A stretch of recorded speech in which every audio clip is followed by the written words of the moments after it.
Саламатсыздарбы, урматтуу Ак Медиа YouTube каналынын көрөрмандары. Алгач жакшы жаңылык менен бөлүшө кетели. Мындан ары Ак Медиа YouTube каналынан кыргыз шоу бизнесиндеги эң эксклюзивдүү маектерди көрө аласыздар. Каттала элек болсоңуз Ак Медиа YouTube каналына каттала кетиңиздер. Бүгүнкү биздин эфирдеги коногубуз Апакем аттуу ыры менен кыргыз элине таанылган ырчы Ишеназаров жана анын кызы Адеми. Саламатсызбы Ишен мырза? Алгач эле биздин көрөрмандар менен учурашып алсаңыз. Рахмат, саламатсыздарбы, урматтуу Ак Медиа каналынын YouTube каналынын көрөрмандары. Сиздер менен бүгүнкү күндө амандашып атканыбызга биз кубанычтабыз. Биздин Кудай буйрса азыр кызым экөөбүздүн колубуздан келишинче бир жакшы эфир кылып берген турабыз. Андыктан өткөрбөй аягына чейин көрсөңүздөр болот. Алгач сиздин кыздуу болушуңуз менен куттуктай кетели. Экинчи жолу ата статусуна ээ болдусуз. Рахмат, чоң рахмат. Билишимче, бул ысымды Адеми тандаптыр.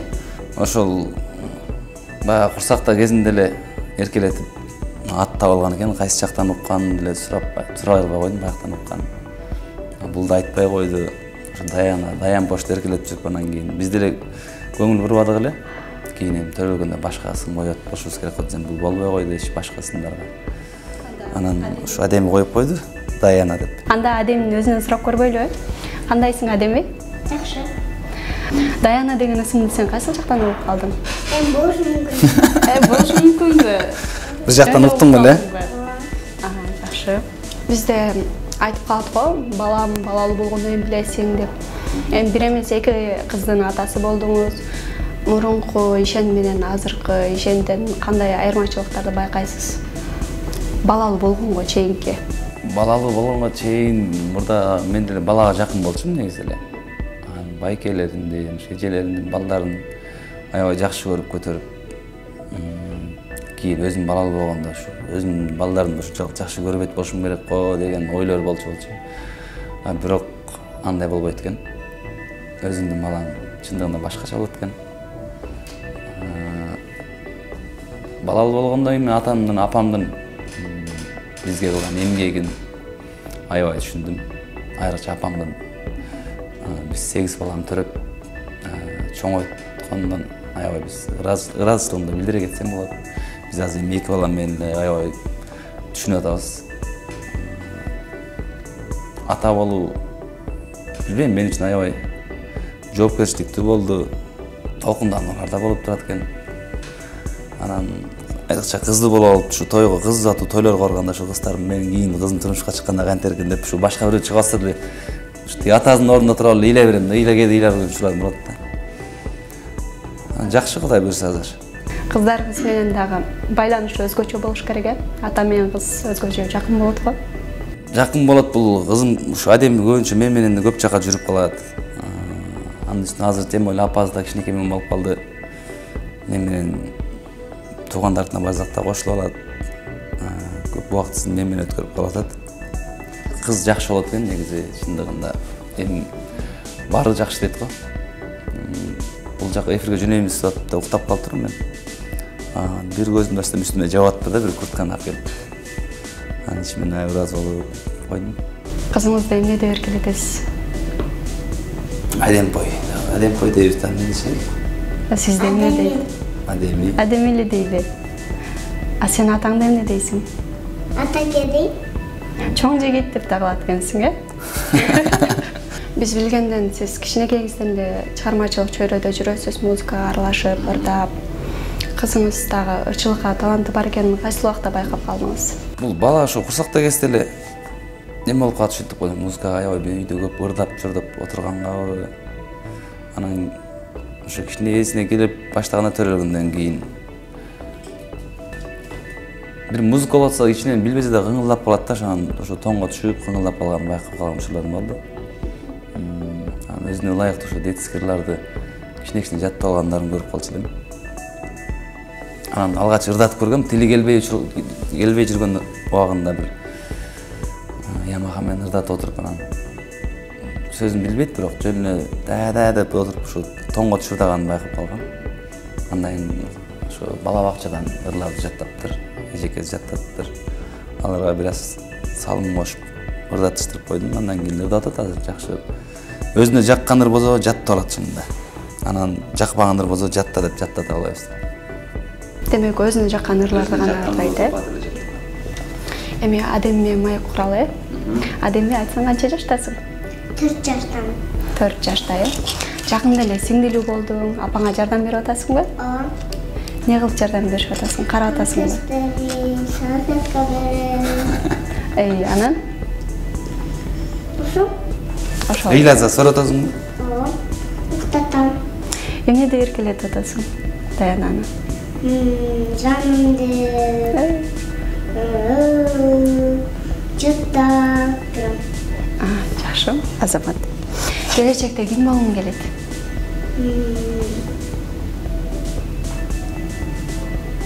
Эң чоңойгондон эмне аласың? Билбейм, ошо болгондо. Азыр чечелесиңби? Ошол убакыт келгенде көрөсүң да?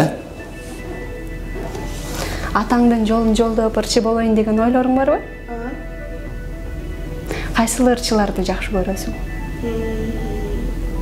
Өзүм билген ырчыларды жакшы көрөм. Атын айтсаң, кайсыл ырчыларды атын айтып өтсөң? Билбейм жок. Билесиң, э? Мындай кебетелерин тааныйсың да. Ошолорду негизи толук деле жаттаган эмеспиз. Мен ырдап жүрөм, анан адеми жаттай элек болчу, бирок кичине ырдап койгонбуз үйдөн бир, э? Азыр ошону колубуздан келиши аткарып берели, жарымына чейин, э?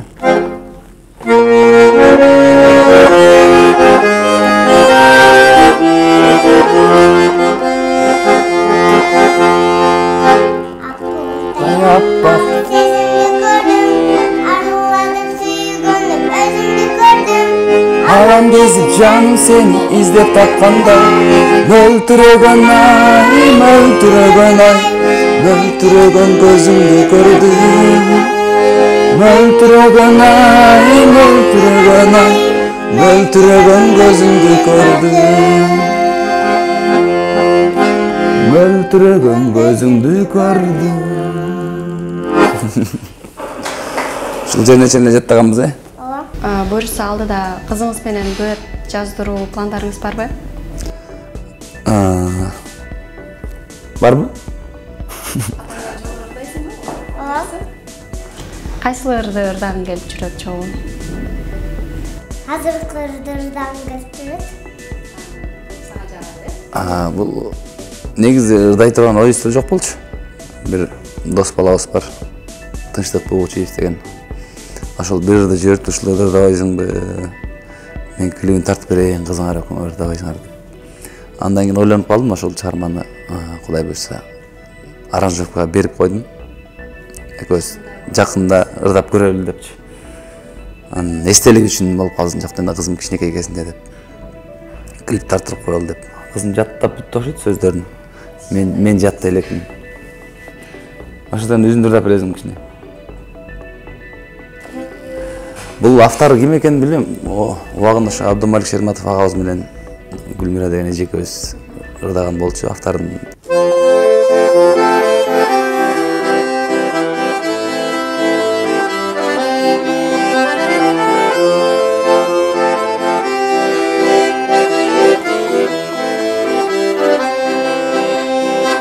Жаз келди гүл жамырып, чоңулду жажаңырып, жазда мен да келгенмин, апам тилеп сагынып, жазда мен да келгенмин, апам тилеп сагынып. Күн нурундай төгүлүп, өлүп турган балалык, эн атаны ардактап, сүйүп турган балалык, эн атаны ардактап, сүйүп турган балалык.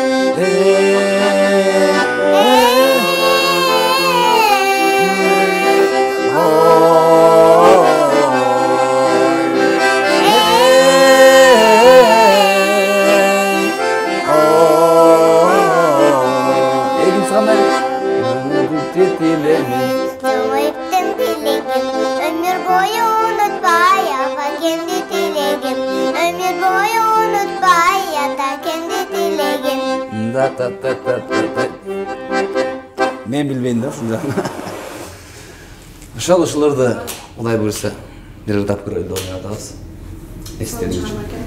Адеминин ырчылык талантынан сырткары актрисалык талантын байкап калдык. Ошол TikTok'ка тартылган видеолорунан бирин аткарып берип койбойбу? Сиз каршы болбосоңуз. Көзүн тартырсың? Мен кармап кетпеймін да.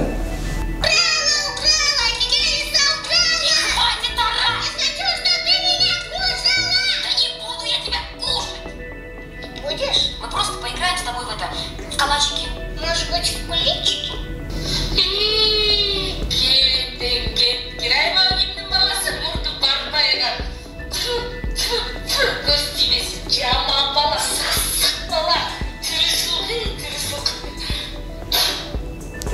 Ай, молодец. Тартылбайм, окшоштуруп айттым, мен тартылып калсам эле окшошпойт. Кезекти сиздин чыгармачылыгыңызга буралы. Көптөн бери жаңы чыгармаларыңызды укпай калдык. Алдыда буйрса кызыңыз менен дуэтиңизди угат экенбиз. Ошол боюнча дагы кененирээк айтып берсеңиз. Негизи чыгармалар мен клип тартып элекмин. Чыгармаларда жазылып калган ошон. Пандемия учурунда жазылган чыгармалар бар, ошолорду эле убак өтүп кеткенден кийинби кайра копулуңа толбой тура берет экен, кайра дагы бир ырдайм деген эле ой менен калып калып, ошо жазылган ырлар турат. Балким ошол карантин болбогондо ыр даяр болду деп бүтүргөм негизи. Анан ушундай учурда жаңы чыгарып эле коеюнчу деп кармап отуруп, анан кийин өзүм да кайра бир аз чакпай, кайра ырдашым керек экен деген ой менен чыгармалар жазылган чыгармалар бар. Андан сырткары ушу кызым экөөбүздөн айтып өткөндөй эле ушуларды азыр ушул учурда ушуларга аранжировкасын жаңы эле бердик. Бул эми аябай бул эмне десем болот, өзүм чыгармачылыгым эмес, бул кызымдан келген архив болуп калып калсын кичинекей кезинде деп ырдап атабыз. Башка чыгармалар эле жазылып атат. Негизгиси ушул мен Максат Кулуев деген байкебиздин Теңим бар деген чыгармасы бар. Ошону баягы жаңы чыккан кезден баштап эле ала албай аябай көп сурап жүргөнмүн. Ошол чыгарманы уруксаты менен алдым. Анын аранжировкасы жазылып бүткөн, эми үн түшүрө турган убагы келген. Эми жаңы чыгарма ошол болушу мүмкүн. Дуэт архив болуп калсын деп атпайсызбы? Кызыңыздын ырчы болушуна каршы окшойсуз келечекте? Жок, мен андай эмес. Эми бала негизи эмнени кааласа, ошого бериш керек деп ойлойм. Анан мен өзүмдүн жеке оюм да. Каалап турган нерсеге бербесең, ал жашынып жүрүп деле кийин ошол кесип башка кесипти окуп түптүр эле өзүнүн каалоосу болгон ырчылык кесипке кетип калышы мүмкүн. Андыктан колдон келген колдоону көрсөтүп эмнени кааласа ошону кылабыз. Балким эми чоңойгондон кийин балким ырчылыкка жакындабай калаттыр. Азыр эле бир-аз мурдагыдай болбой баратат, кичине башка жакка болгон. Сиз менен байланышканыңызда айтты алды телефонду. Атам эс алып атат. Сиздер менен эс алып бүткөндөн кийин байланышабыз деп. Ошентип чалды. Сиздерге чалып коебуз деп. Ошо эфирге чакырып деп мен турганда айтты. Байкаганыма караганда азыртан чечкиндүүлүккө үйрөтүп аткан окшойсуз. Билбейм, андайды үйрөтүп атам, жакпа жүрүп. Кызым менен кеңешип көрөйүн деп калдыңыз. Кызым ал жагы ошол болду. Мен бул жак келип атайын кызым менен болуп тартылбайм деп койсо. Өткөндө анчам жерден ошондой болуп калды. Же бирөө биз каткырып күлүп жүргөнгө намыстанып кетти ошо бир жерден. Анан ырдабай койду. Азыр бул уйкусу келип калыптыр кичине. Анан ушу мен кеңеш алайын дедим биринчи. Макулдугун алып анан келдик да. Репертуарыңызда көптөгөн ырлар бар. Алдыда жеке концерт коюу пландарыңыз барбы? Жеке концерт негизи эле жүрөт оюм аябай көптөн. Негизи 2017-жылы ошол апакем ошо ырыбыз жаңы чыкканда сунуштар көп болгон, концертин уюштуралы өткөрөлү дегендер. Анан бирок ал кезде чындыгында ырларым азыраак болчу. Анын үстүнө өзүм да ой алдым. Эртең сөзгө калып калбайын, бир мен ушундай концерт берип атат деген сөз болуп калбасын деп токтотуп койгонмун. Анан кийин былтырга планыбыз бар эле. Ошо былтыр жана оору болуп калып, пандемия болуп калып, пландарыбыз өзгөрүп кетти. Эми быйыл Кудай сактасын, эми аракет кылып атабыз быйылга. Күзгө. Сизде деле талант тай жагыңыздан өттү деп айтып каласыз берген интервьюларыңызда. Тай жагым тай жагымдан ошо таятамарым, тайкелерим ырдап жүрүшөт. Таятам жок эми, таятам ушу комуз менен ырдаш экен. Бирок атам чычалай берет, азыр биз жакта деле бар болчу депчи. Бар деп коюнчу, атам дар жакта деле бар экен негизи. Анан тай жакты көргөм да, ойношуп ырдашып жүрүшкөндөрүн. Ошол атам дарынбайсың деп койбойм. Ата-энеңиз тууралуу айта кетсеңиз, балалык чагыңыз. Атам 53-жылкы аты урмат, апамдын аты алынган 56-жылкы. Ошо 8 баланы тарбиялап өстүргөн. 5 бала, 3 кызбыз. Баарын үйлөндүрүп, жайландырып, турмуш жолуна узатышкан, ордуна коюшкан. Азыр атам менен апам Бишкекте, бул жакта. Бир аз эс алып келишкен, ушул жакта жүрүшөт. Биз балдар болгондо айында ушу кичинекей тайбектикте калып калыптыр. Калыптырбы? Азыр тартабыз, Кичинекей инибиз бар. Ошо бала чак кезибизде биздики ошо эл катары эле тентек тилкеси менен өткөн. Мени көптөр эле жоош деп берет, аз деле. Бир караганда жоош деп ойлойт окшойт да. Анан мектептеги аябай тентекчиликти кылганбыз. Ошол кезде же планды толтуруп койгонбузбу.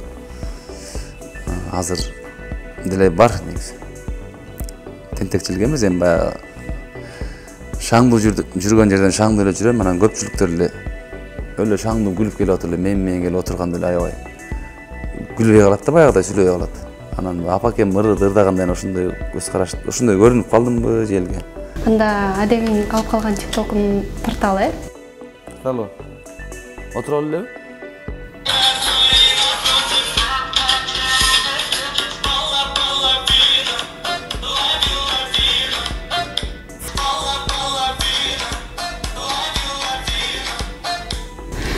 Сен бул тикток тартканды кимден үйрөндүң? Өзүм эле үйрөнүп алгам ошо. Өзүң эле, эч ким үйрөтпөйт. Кызыңыз Адеми биз билгендей буга чейин эле түз эфирлерде каналдарга маегин берип жүрөт, сиз менен чогуу албетте. Жубайыңыздын буга болгон көз карашы кандай? Балким эл алдына алып чыкпа деген каршылыктарды көрсөтөбү? Ата-энеңиздин ою кандай буга? Эми жубайымдыкы экөөбүздүкү бир эле. Ал кошончам жырларды апасы жаттатат көбүнчө. Ак сүт үнүндө. Анан эми чоң атасы менен чоң апасы туугандар айтышып калат, эми көп чыгарбай элдин астына. Элдин бирөөнүн сөзүндө, бирөөнүн көзүндө бар деген ушундай кыргызчылык нерселер болуп калат, ошондой айтышып калат. Анан билбейм, Кудай сактасын деп жүрөбүз эми. Негизи апасы каршылыгы эле жок. Ырлардын көбүн ошол жаттатат. Элдин назары түшөт, көз тиет деген бизде түшүнүктөр бар да. Ошол боюнча оюңуз кандай? Мындай түшүнүктөргө деги эле ишенесизби? Өтө жана баягындайларга ишенбейм, жана мышык өтүп кетти анан дегендерге ишенбейм да. Анан элдин назары түшүп же бир көз тийип кеткен деген нерселер бул көрүп жүргөн нерселер болуп калат, ушундай мен өз көзүм менен көргөн учурларда. Көпчүлүктүн эле назары көпчүлүк жерге чыгып, кээде бир ырдаган учурда деле бир аябай бир чарчагансып жөнөкөй эле бир ырдап койсоң деле элдин назары түшүп кеткен деген нерселерге мен чындыгында ал жакка ишенем. Көз тийип кетти дегендерге деле ишенем. Анан жанагындай өтө ачакай столбонун ортосунан өтүп кетсең жолуң болбой калат дегендерге, аларга ишенбейм. Анан бирок элдин назары, элдин көз тийип кетет, сөзү тийип кетет дегендер болушу мүмкүн да. Адеми, апаңдын кайсыл тамактарын жакшы көрүп жейсиң, же чырголонуп, тамак ичпейм, таттуу жейм деп айтып калган учурларың болобу? Мен тамакты жакшы көрөм.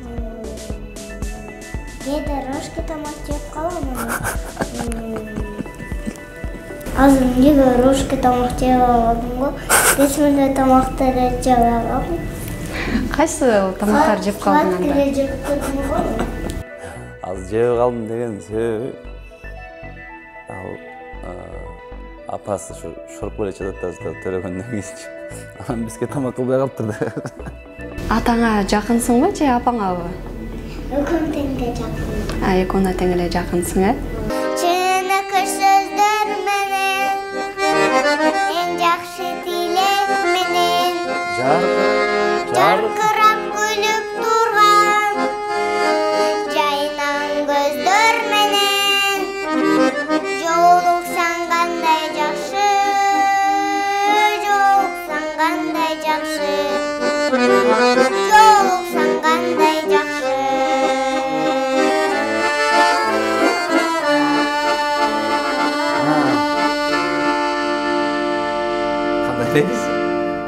Жана жок телек Эң жакшы тилек менен, кучактап бекем кызым, кубаттуу белек менен, көрүшкөн кандай жакшы, жолуккан кандай жакшы, жолуккан кандай жакшы.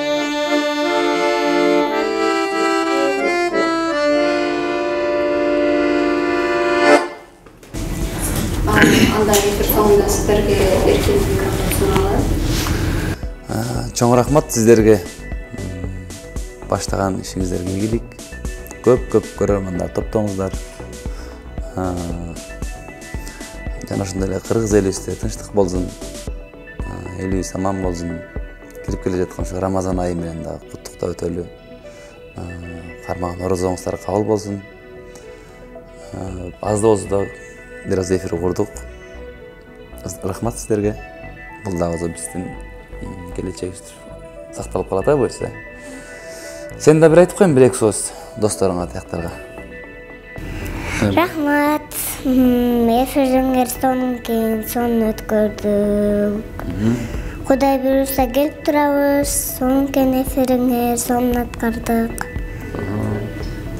Ийгиликтер болсун, Ошол эми болушу мүмкүн. Макул, пока-пока да тияктар анда. Пока-пока. Жакшы калгыла. Жакшы калгыла. Ошону менен биздин эфир соңуна чыкты. Эфирге келип бергениңиздер үчүн рахмат. Урматтуу Ак Медиа YouTube каналынын көрөрмандары, кийинки эфирде кайсыл белгилүү жылдызды биздин каналдан көргүңүздөр келсе, комментарий калтырыңыздар, катталыңыздар жана лайк басыңыздар. Лайк баскыла. Көп.